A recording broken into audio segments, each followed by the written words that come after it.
There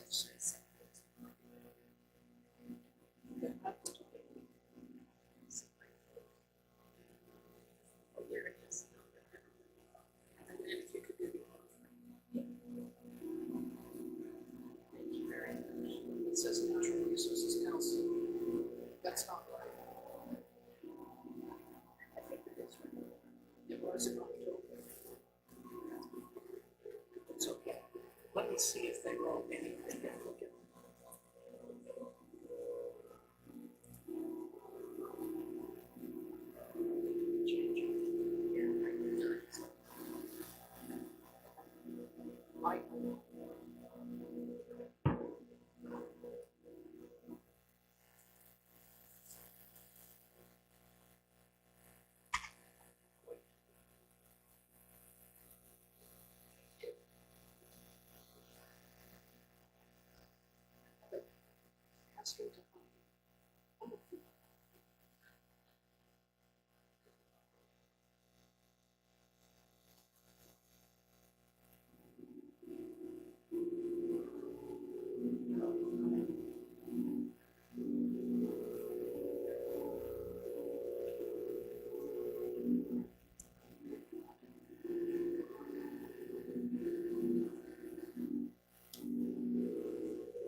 Good morning. My name is not Diane Eicher, it's Ann Dobson, and I'm substituting for Diane today. Our service leader today is Niki Norman. Welcome to the Unitarian Universalist Church of Saco and Biddeford. We also want to welcome those joining us on YouTube and encourage you to have a candle or chalice to light when we light ours here in a few moments. Whoever you are, wherever you come from, whomever you love, we are glad you are here with us today. The theme for the month of November is change. We invite you to carry that theme with you as you are with us today and into your daily life when you leave here. We strive to be a green sanctuary. Its roots and wings to our vision of a world where all people build toward a sustainable future and make reverence, gratitude, and care for the living earth central to our lives. We want to acknowledge that our building sits on the land of the Wabanaki Confederation, which includes the Abenaki, Maliseet, Micmac, Passamaquoddy, and Penobscot nations. We invite you to take home the order of service for information and announcements, or you may leave it for recycling as you exit our sanctuary. Our current COVID guidelines are on the back page of the order of service. There will be a social hour, in fact a coffee hour, in the parish hall after the service, and please don't forget to do your share with helping to get Granny's attic things up from the basement if you are able.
Good morning again.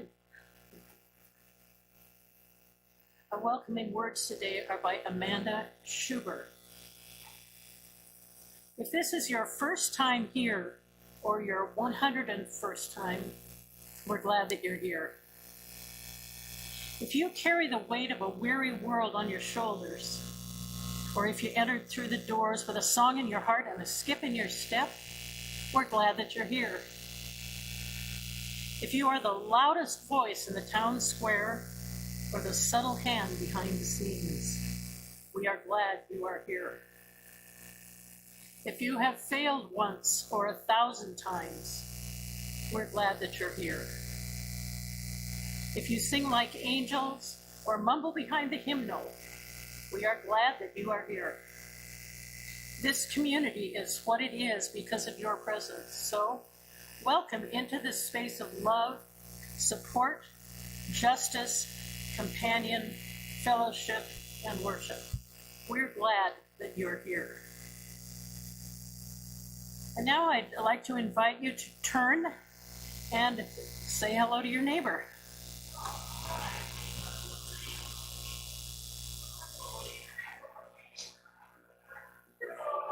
Hello. Hello, neighbor. How are you doing?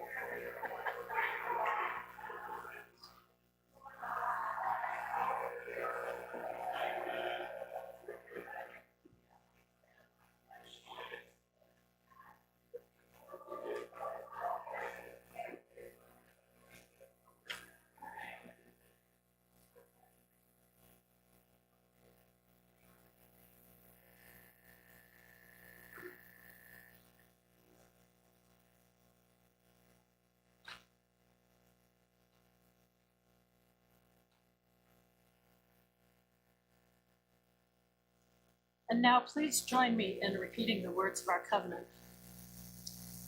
This is our sacred promise, to gather together in peace, to seek truth in love, to serve human need, so that all shall grow in harmony with the divine.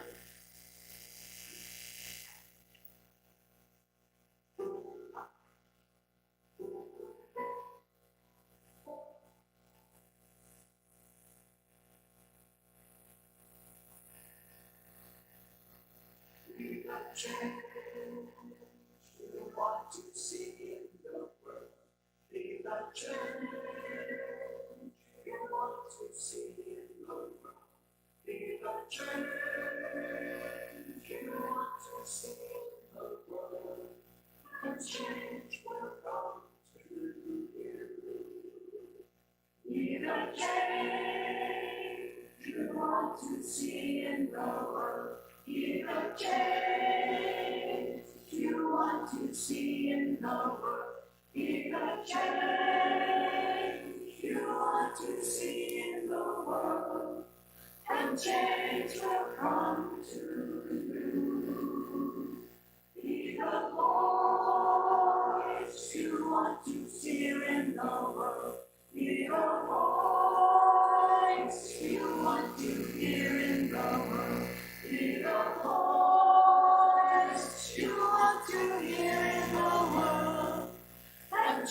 Thank you, choir. Isn't this great? I think a little applause might be appropriate. Thank you, choir, and thank you, Anne, for pitching in, by the way. Appreciate that. I'd like you to ask you to join me in reading the words for our chalice lighting. And those words are in the insert from your order of service today.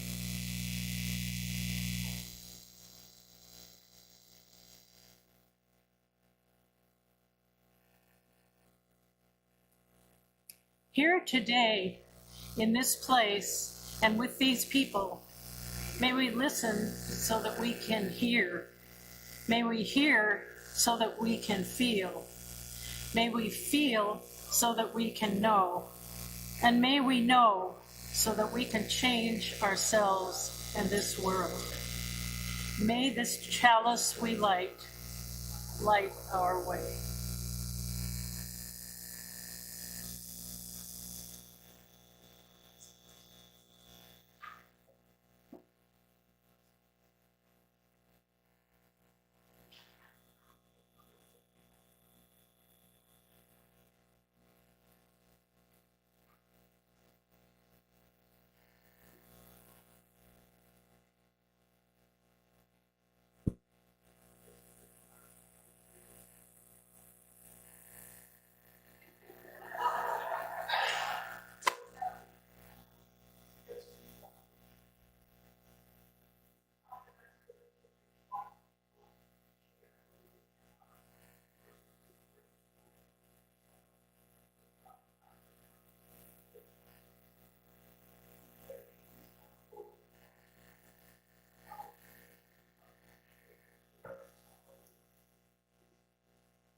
have a story for all ages. Can you hear me okay back there? Okay, great. Normally, again, I would be sitting on the stairs and inviting children, anybody from 2 to 92, to come sit on the stairs with me. But our lapel mic isn't working very well, so I'm going to read from here. And this is a little story about how quickly change can come to you, and how you deal with it is important. It fell from the sky on a Thursday. That's it right there. Ladybug was purchased on a leaf when it landed. I had a very good view. It bounced 3 times and then it rolled to a stop, she said. The inchworm insisted it only bounced twice. But everyone agreed it was the most amazing thing they had ever seen.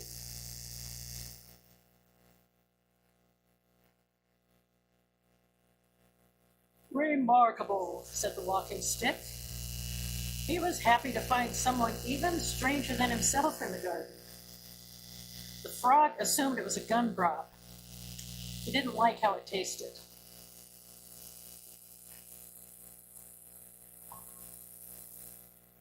The dung beetle tried to roll it, but it was too heavy. The stink bug doubted that it fell from the sky at all. He thought it might have grown from the ground, like a flower.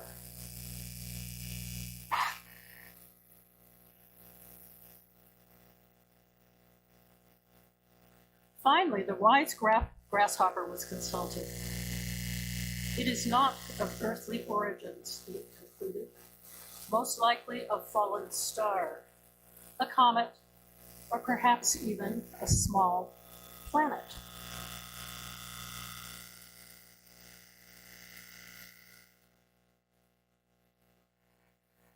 The Luna moth knew that it was not a comet or a star or a planet. It was a magical chrysalis that needed to be kept warm.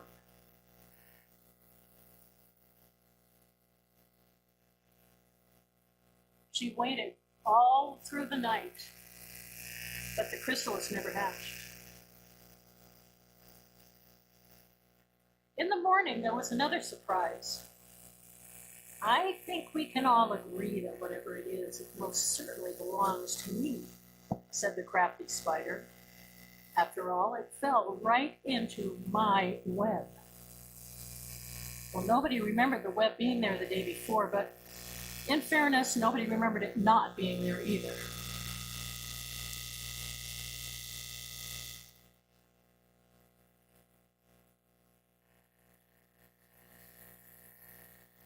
Spider gathered everyone around so they could hear his plan. He would build a grand exhibit to properly show off the wonder from the sky.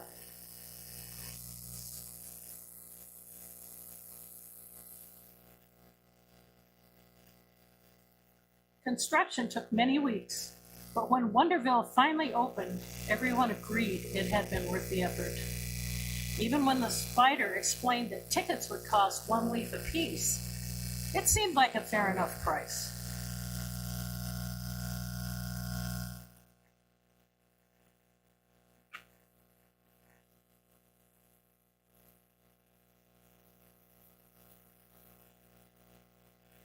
Visitors came from far and wide.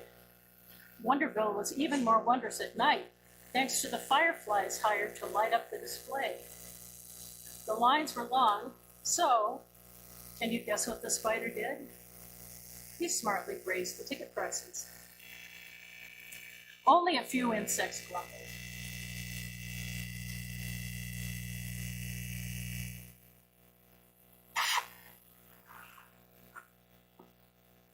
But as the lines grew longer and the price grew higher and higher, the grumbles got louder. The spider just hurried the customers through his exhibit. What was there to grumble about? He was giving them a rare glimpse of a wonder from the sky. And soon, the spider was wealthy beyond imagination.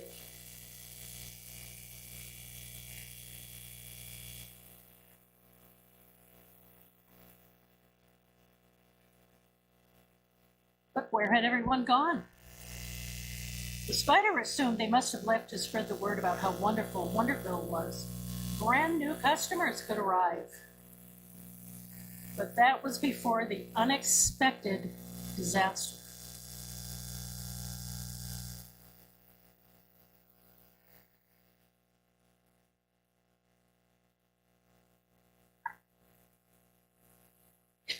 A five-legged creature stole the wonder and took it back to the sky.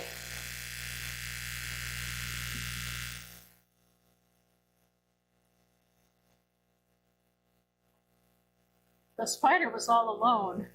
There was nobody to help him rebuild. He realized how quickly things can change in our lives. In the weeks that followed, some of the insects returned to the garden. Flowers grew back, and the long grass covered the flattened anthills. No one paid much attention to Spider. It was as if Wonderville had never existed. The night, as it sometimes does, shared a secret, though. The spider gazed up at the sky, and the stars shone down. They didn't hide their light from anyone, not even a selfish spider. He knew what he needed to do.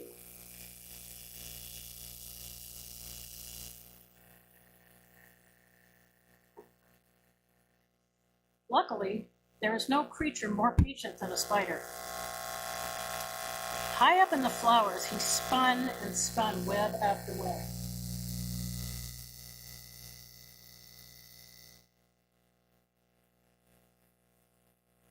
And sure enough, more wonders fell from the sky.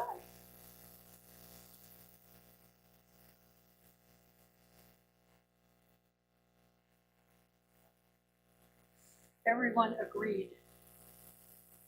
Miss a page here. Yes. And everyone agreed it was the most amazing thing they had ever seen. Especially the spider. So things can change quickly in our lives. We think it's going beautifully. Sometimes goes startlingly wrong, and sometimes goes beautifully wrong. So thank you. Thank you, kids. Singing at hymn number 56, The Bells in the High Tower.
Please be seated.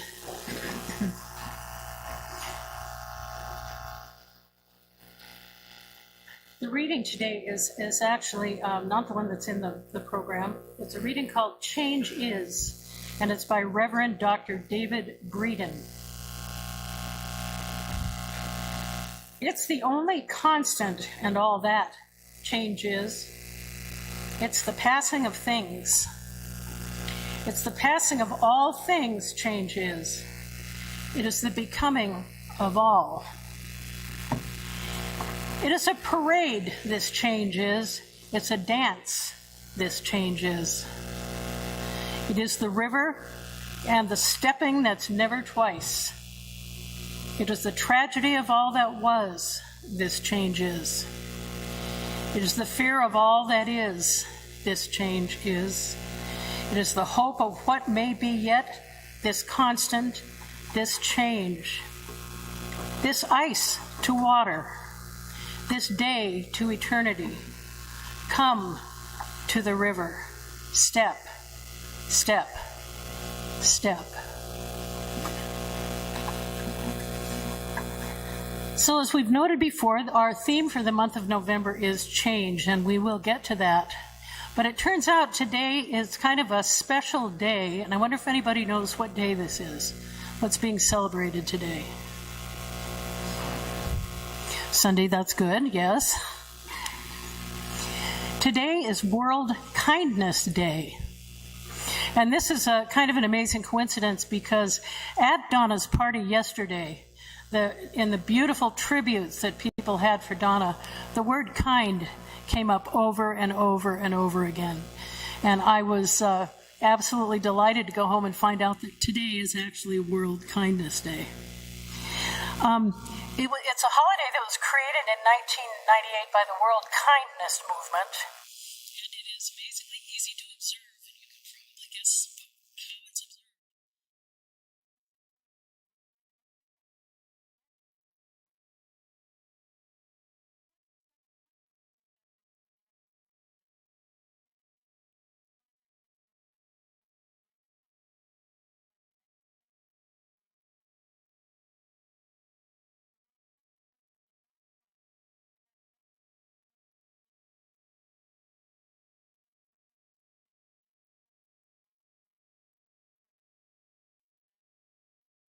Japan, Australia, and the United Arab Emirates.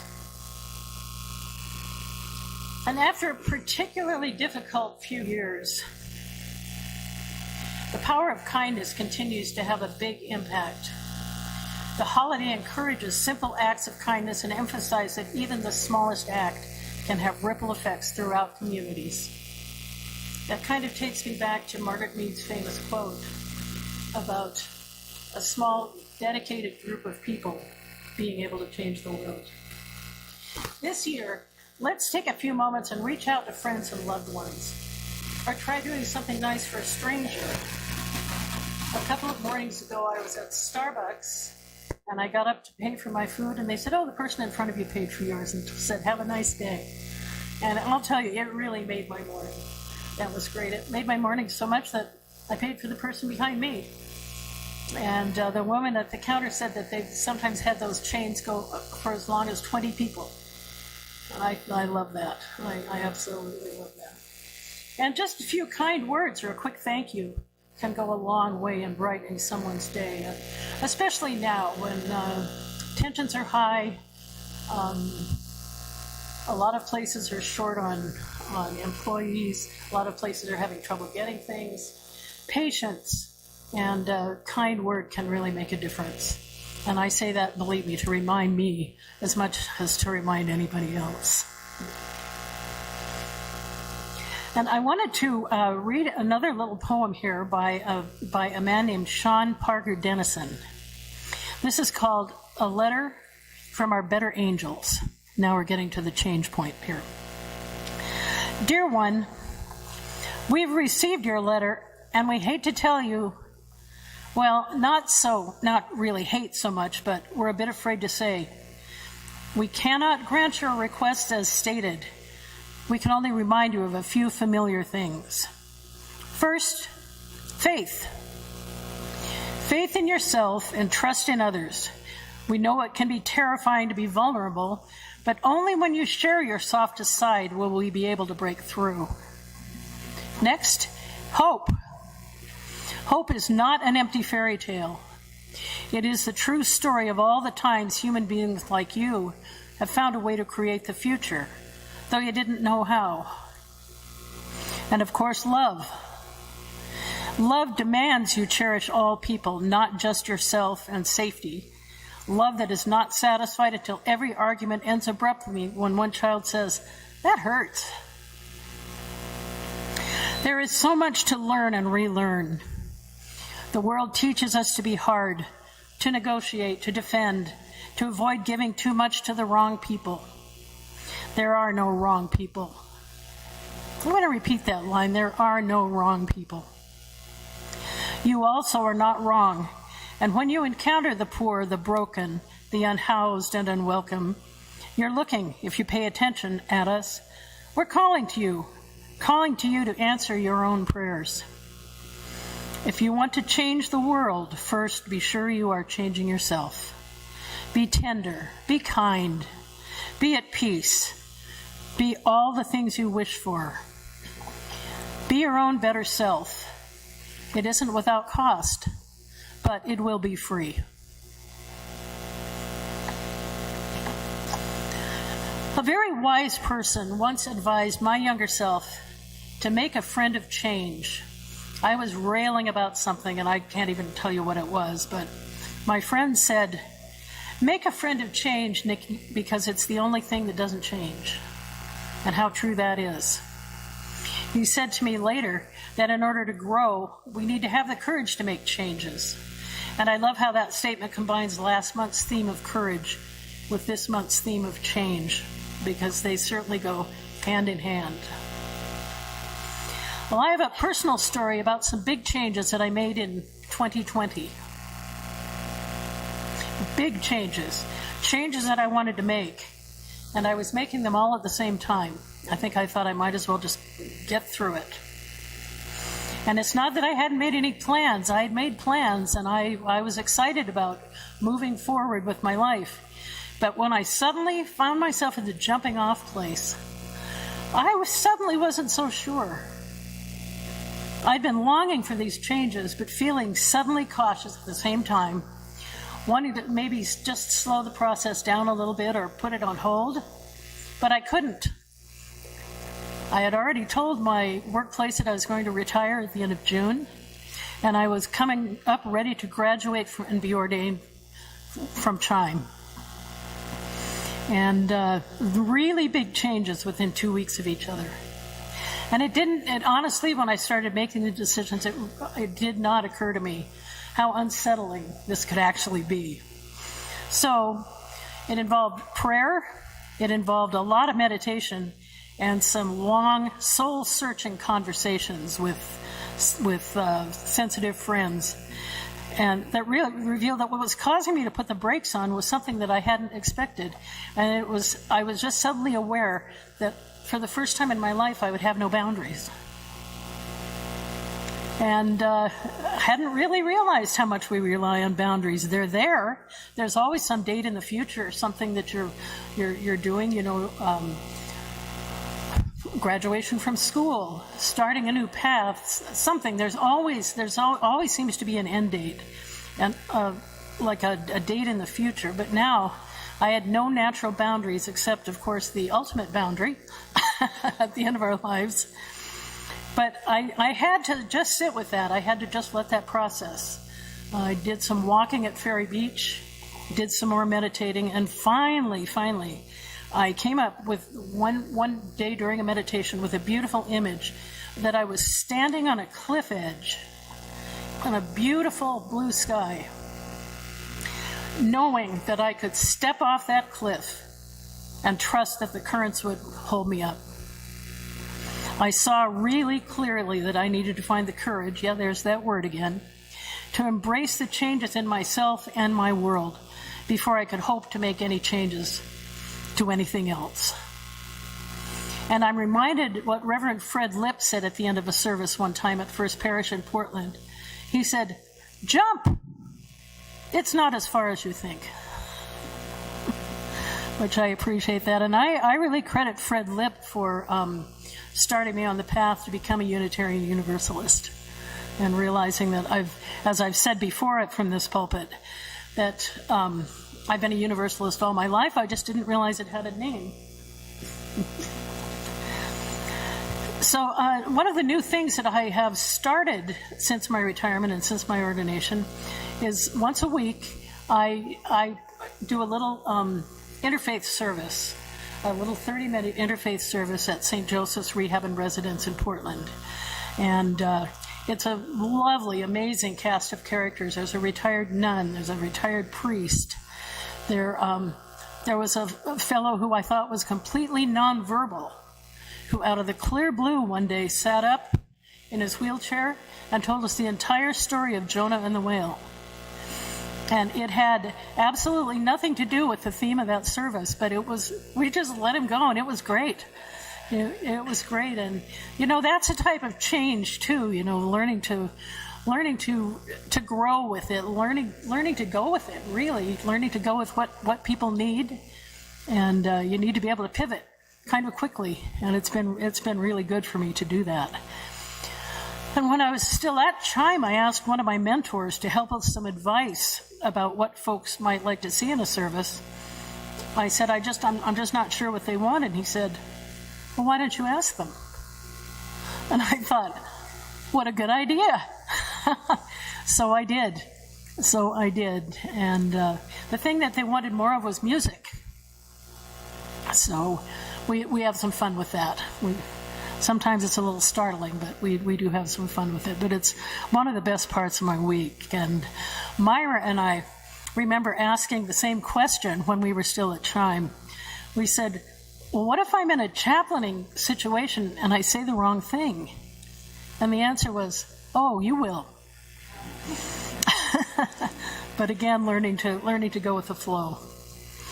And I have a couple of quotes here that I wanted to share from a gentleman, Howard Zinn. Missing from history are the countless small actions of unknown people that led up to great moments. When we understand this, we can see that the tiniest acts of protest in which we engage may become the invisible roots of social change. And we've certainly seen that and continue to see that. And his second quote is, people are practical. They want to change, but they feel powerless, alone. They don't want to be the blade of grass that sticks up above the others and gets cut down. They wait for a sign from someone else who'll make the first move or the second move.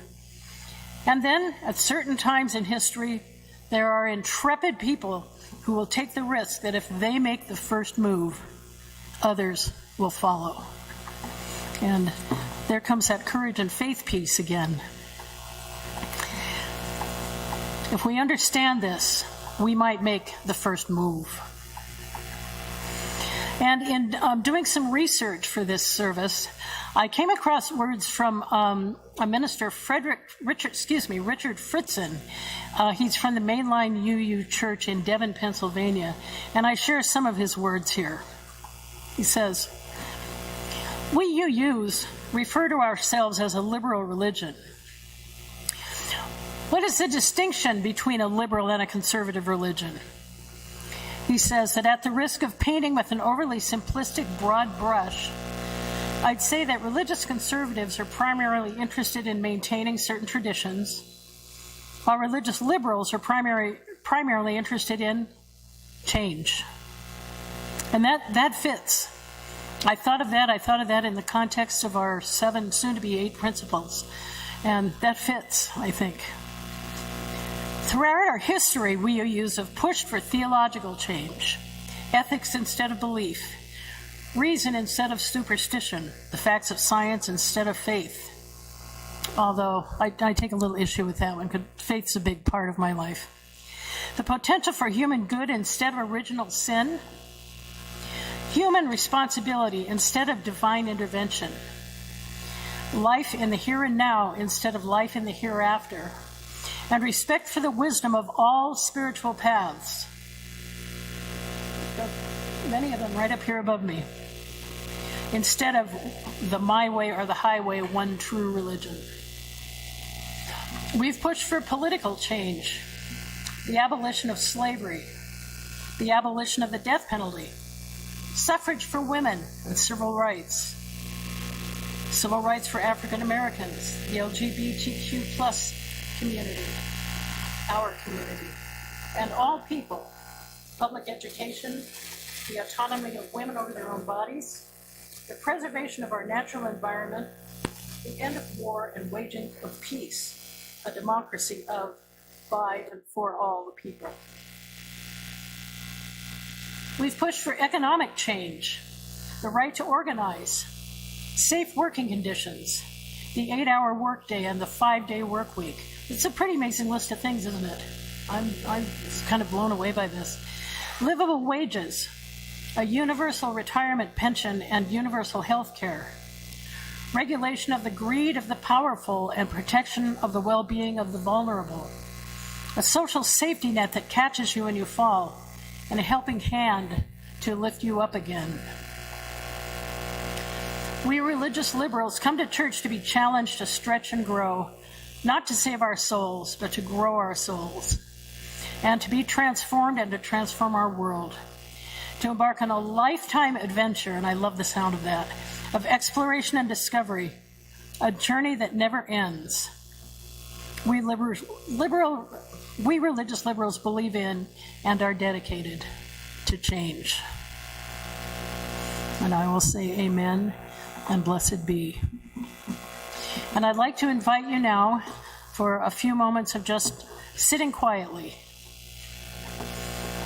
Settle into your seats as comfortably as you can with your feet on the floor, if your feet reach to the floor. And let's take a couple of deep breaths together.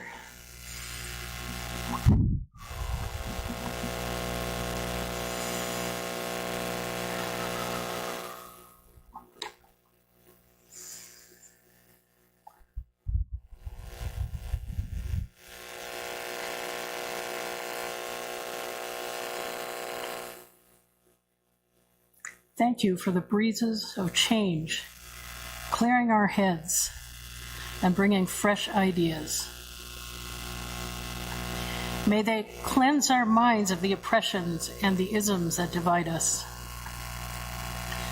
Thank you for the flame of hope, the heat of righteous anger, the warmth of compassion, and the fire of commitment. May they bubble the cauldrons of change and transformation. So the words of Reverend Lynn Cox. And now let's just take maybe 3 or 4 minutes to just sit quietly with those words.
Amen.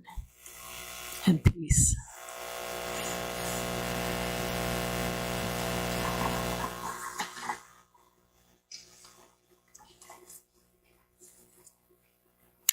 When we gather together as a community, we bring the gifts of ourselves, our hearts and spirits, our time and energy, our talents and skills to support the work of this church here within our walls and out in the larger community. We also bring our gift of generosity, giving of what we have so that the work of this church may continue. As always, half of our offering today will be sent out into the larger community to support the work of an agency or organization that is making a difference in our world. This month, we are sharing our offering with Natural Resources Council of Maine. If you are watching from home, donations may be made through the Give button at the top of our webpage, uuchurchsacobiddeford.com, or checks may be mailed to the UUCSB, 60 School Street, Saco, 04072. For those joining us on YouTube, you may click on the PayPal link in the video description. Please be generous as the ushers collect this morning's offering.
And please join me in singing our closing hymn, number 183, The Winds of Change, Forever Blown.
I got things a little bit out of order. See how you have to pivot when you do this job? Please join me in the words of extinguishing our chalice. As we release this flame from its faithful service today, we allow the spark in each of us to burn on, to warm our compassion, to fire our delight, to light our paths today, tomorrow, and always. And for closing words, I'd like to repeat the prayer of co-creation by Reverend Lynn Cox. Thank you for the breezes of change, clearing our heads and bringing fresh ideas. May they cleanse our minds of the oppressions and isms that divide us. Thank you for the flame of hope, the heat of righteous anger, the warmth of compassion, and the fire of commitment. May they bubble the cauldrons of transformation.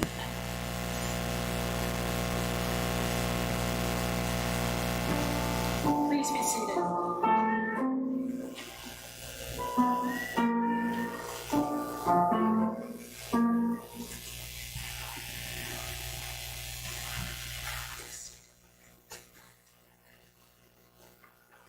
Peace be with you, peace be with you, shalom, shalom, shalom. Peace be with you, peace be with you, shalom, shalom, shalom. Peace be with you, peace be with you, shalom. Peace be with you, peace be with you, shalom. Peace be with you, peace be with you, shalom. Peace be with you, peace be with you, shalom. Peace be with you, peace be with you, shalom. Peace be with you, shalom, shalom, shalom.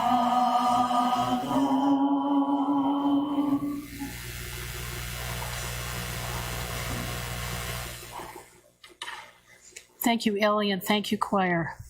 And I will say shalom and go in peace. And let's do something especially kind for somebody today in celebration of World Kindness Day.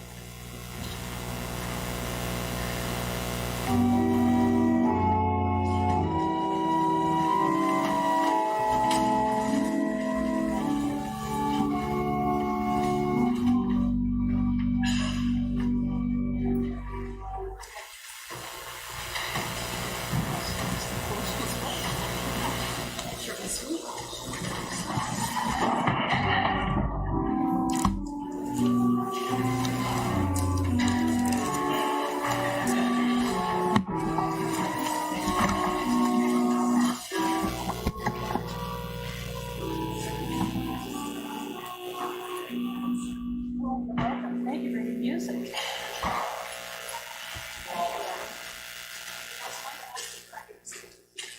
I've already done mine, so I don't have to be nice to everybody for the rest of the day.